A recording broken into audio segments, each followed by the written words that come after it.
Bismillahirrahmanirrahim. Assalamualaikum warahmatullahi wabarakatuh.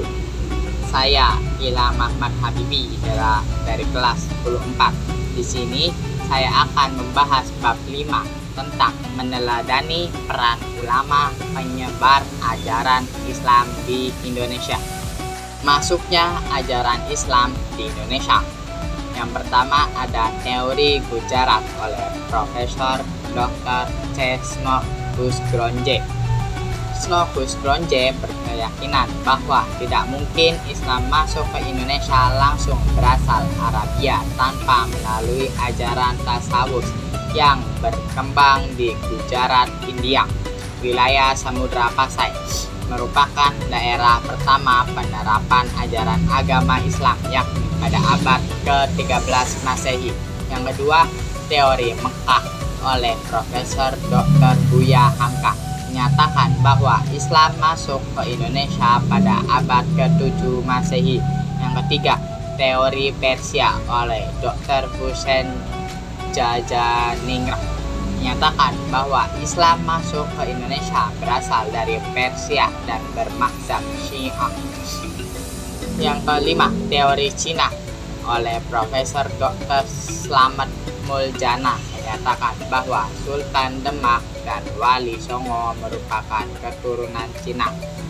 Yang keenam, teori Muslim oleh N.A. Balog menyatakan bahwa proses pengenalan agama Islam berlangsung selama kurun abad ke-1 sampai ke-5.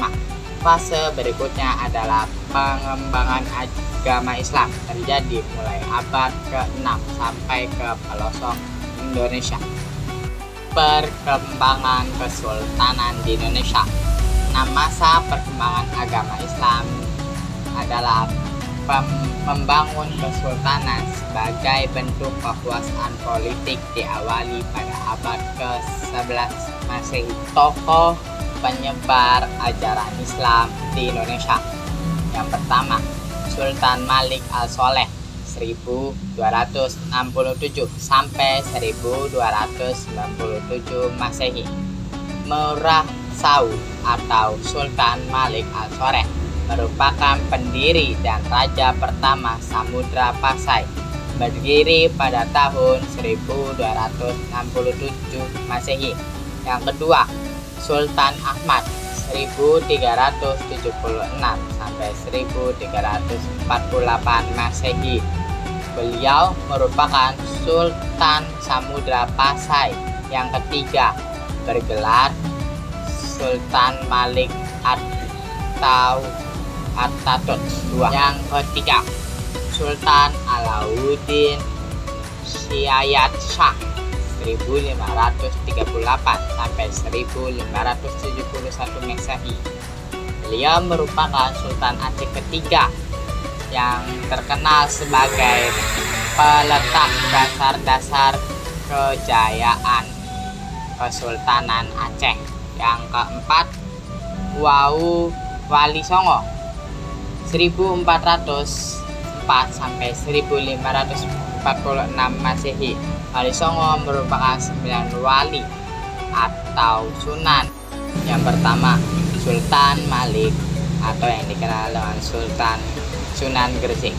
Yang kedua, Raden Rahmat atau yang dikenal dengan Sunan Ampel.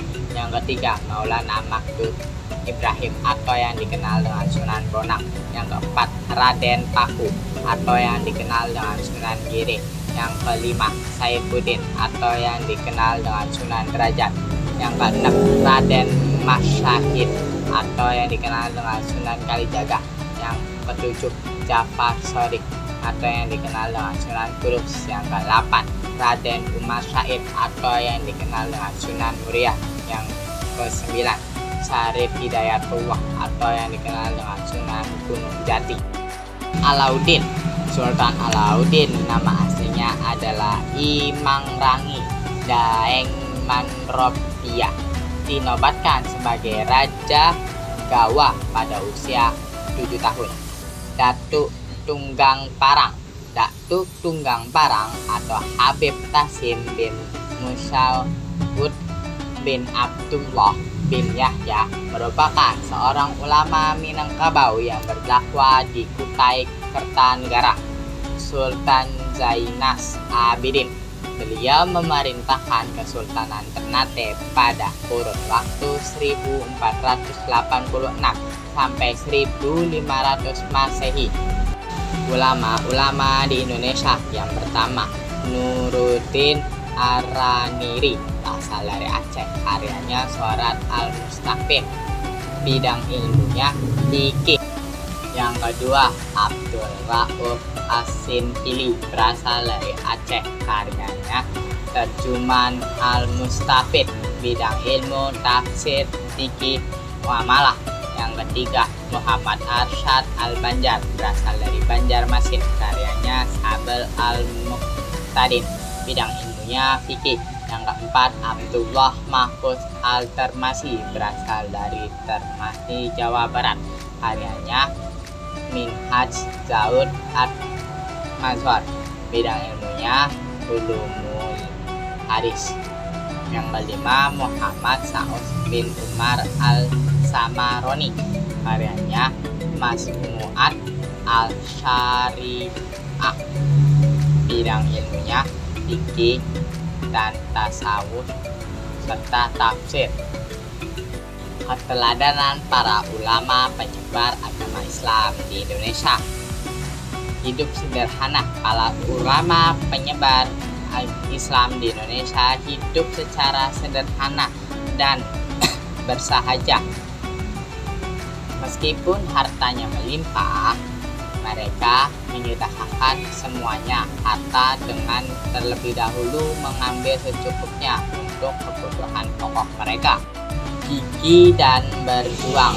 Ulama penyebar ajaran Islam di Indonesia telah menunjukkan sikap semangat pantang menyerah, gigih dalam memperjuangkan ajaran Islam, menguasai ilmu agama secara luas dan mendalam, produktif dalam berkarya, sabar, menghargai perbedaan, dan berdakwah secara damai. Terima kasih telah menonton video saya. Apabila ada salah kata dalam penyebutan nama dan sebagainya, mohon dimaklumkan dan dimaafkan. Wassalamualaikum warahmatullahi wabarakatuh.